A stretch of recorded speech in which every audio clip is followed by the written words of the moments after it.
সকাল সকাল যদি এইরকম একটা সুজি আর পরোটা খাইতে চান, তাহলে একটা পাত্রে এইরকম করে সুজিটা ভাইজা নেবেন অফুরন্ত সময় নিয়ে, ধৈর্য নিয়ে।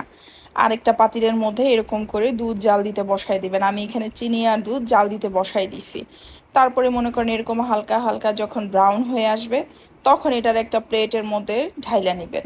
তারপর সেই পাত্রের মধ্যেই খানিকটা ঘি দিয়ে নেবেন আর সুজিটাকে দিয়ে দিবেন। তারপরে এই সুজিটাকে ঘিয়ের মধ্যে সুন্দর করে সময় নিয়ে ভেজে নেবেন। তারপরে এইখানে সেই যে দুধ জাল করছেন, সেই জাল করা দুধটা এই লাল লাল ভাজা সুজির মধ্যে ঠাস করে দিয়ে দিবেন।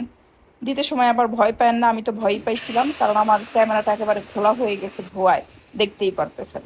তারপরে সুন্দর করে নাড়াচাড়া দিবেন। গরম দুধ দেওয়ার কারণে যেটা হবে, সুজিটা কিন্তু দলা পাকায় যাবে না, একদমই দানাদার সুজি থাকবে। যখন আপনি সুজিটা খাবেন, মুখের মধ্যে একটা দানা দানা দানা দানা লাগবে, খুব ভাল লাগবে।